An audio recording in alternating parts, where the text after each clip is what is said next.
Ngayong araw na ito mga bossing ko, ay siya mga bossing, positive lamang. Tayo po mga bossing ko ay magpaparami ng kaperahan bukod po sa ating sipag at tiyaga, double time sa pagkayod.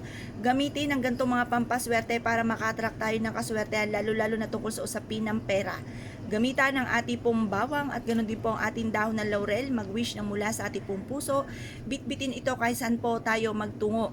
Ngayon po mga bossing para i-adya tayo kung sa lagi tayo suswertihin, maghanda po kayo ng ganito. Ito po 100 pesos ang aking gagamitin. Ito ay violet, anti-stress mga bossing para hindi tayo ma-stress.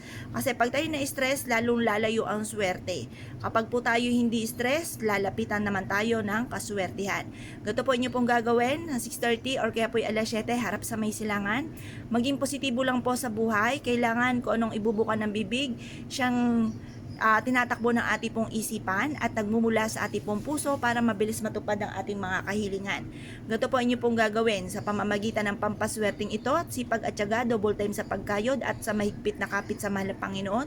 Matutupad lahat ang mga pangarap ko sa aking pong buhay at kung ano man ang mga pagsubok ko pinagdadaanan sa ngayon ay kaagad ko itong pagdadaanan at hindi ko ito tatambayan.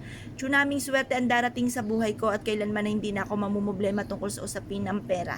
Magsusunod-sunod ang dating ng pera sa akin at kailanman kung ano man ang aking mga pinapangarap ay kailanman na hindi ito maudlot at dito na ako yayaman sa aking mga pinapangarap. At syempre hingi kayo ng gabay na magtuloy-tuloy kung ano man yung mga pinapangarap po ninyo at maging matagumpay po kayo dito. At pagtapos nyo pong mag-wish, sabihin nyo po sa pamamagitan nito, sa pamamagitan ng sipag at tiyaga at double time sa pagkayod ay makakamit ko lahat ng mga pangarap ko at kailanman na hindi na ako mamumblema tungkol sa usapin ng pera.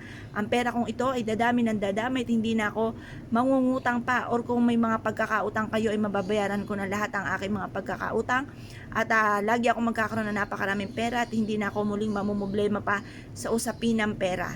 Yan, basta i-wish na po lahat ng gusto po ninyo, taimtim na panalangin mula sa inyo pong puso, maglaan ng ilang minuto ng pagwi-wish, taimtim na panalangin, paulit-ulitin yung ibukas sa inyo pong bibig ang lahat ng mga pinapangarap sa buhay. Makapangyarihan ng ating pong bibig kung anong salitain yan po'y magaganap.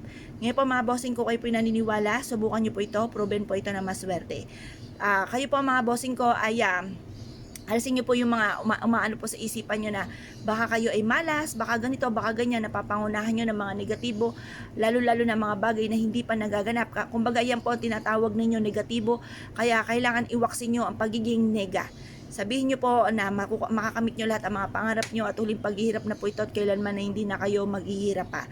Ngayon po mga bossing, kung kayo po naniniwala at nais po itong gawin, makalipas po ng alas 8 ng umaga, kunin nyo po itong 3 sangkap na ito, ilagay sa isang pouch, bitbitin kahit saan kayo magtungo or kaya ilagay sa ilalim ng inyong pong unan para kayo makatulog ng mahimbing, makapag-isip ng tama at magkaroon ng maging good mood po kayo pagising nyo. Kasi masakit sa ulo at saka nakaka-bad trip kapag walang tulog, kakaunti tulog. Hindi ka makapag-isip ng tama, kaya mas mainam laging maganda at masarap ang tulog po ninyo upang sa ganon makapag-isip ng tama at lapitan ng kaswertihan. Kaya kung kayo pinaniwala at nais po itong gawin, good luck po sa inyo po lahat.